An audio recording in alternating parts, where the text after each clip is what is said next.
For many years, people your age have been given the same simple advice about staying active. Walk more, count your steps, aim for a certain number each day, and everything will take care of itself.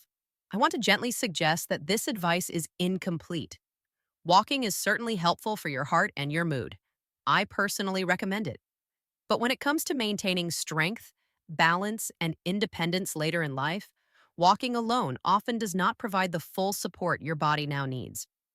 Over the past few years, researchers have been paying closer attention to what actually helps adults over 60 stay strong in daily life. What they are finding may surprise you. In several large studies, older adults who practiced specific seated strength movements showed noticeably better improvements in functional strength than those who relied only on walking. And functional strength is what truly matters. It is the difference between standing up easily and needing to push off with your hands, between carrying groceries confidently and feeling unsure of your legs, between feeling steady and feeling cautious with every movement. As we grow older, the body naturally changes. Muscle tissue gradually becomes less responsive if it is not challenged.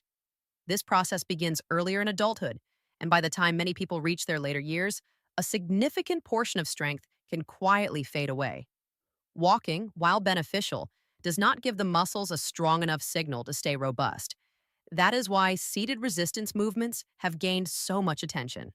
They are gentle on the joints, accessible to almost everyone, and they directly engage the muscles responsible for everyday tasks.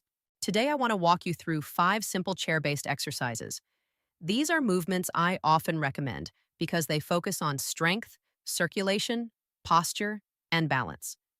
You can do them at home with minimal equipment and at your own pace. We will begin with number 5 and gradually work our way to the most important movement at the end. Let us start. Exercise number 5, seated calf raises. This is one of the most overlooked movements for older adults, yet it plays a surprisingly important role in how your legs feel throughout the day. At first glance, seated calf raises look almost too simple. You sit in a chair and lift your heels. Many people assume something so basic cannot make much difference.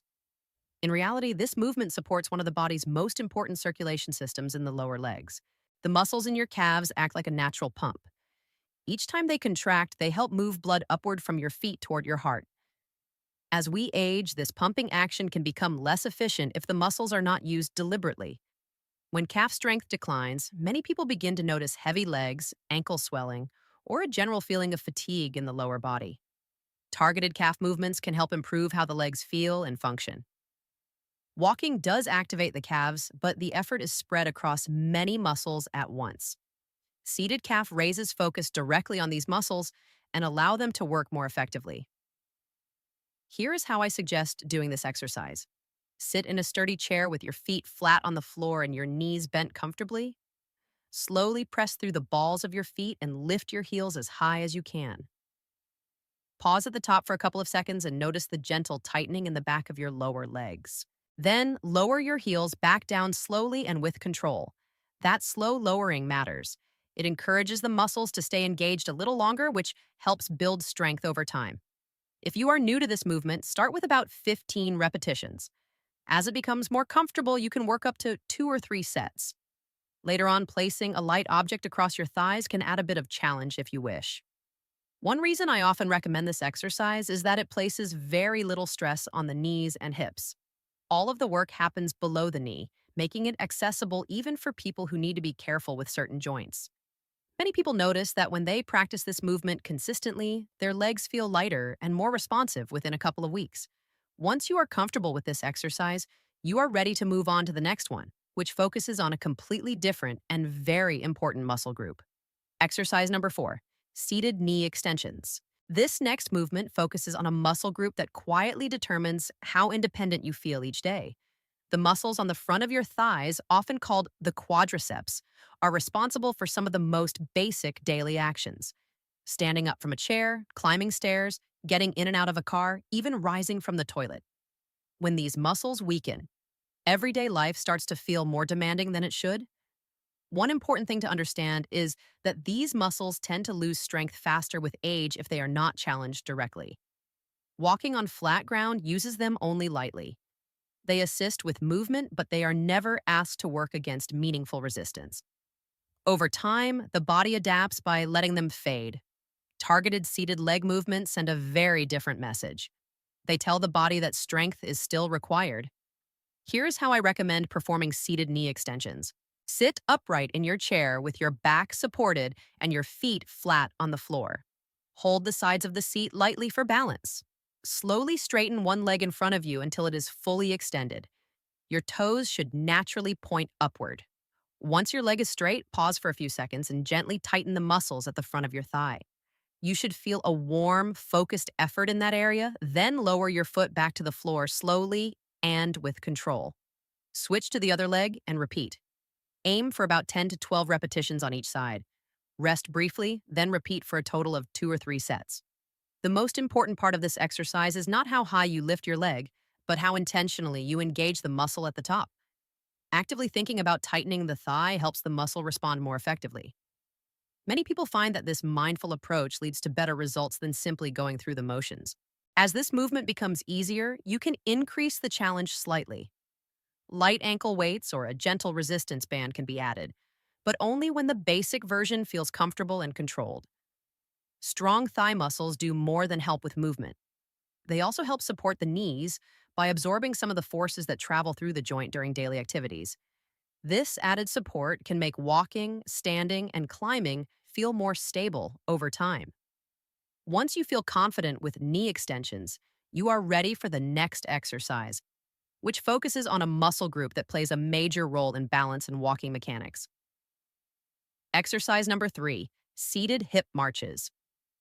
This exercise works with a group of muscles that many people rarely think about, yet they strongly influence how safely and confidently you move. The muscles at the front of your hips are responsible for lifting your legs as you walk. Each step you take depends on them. When they become weaker, walking patterns can subtly change.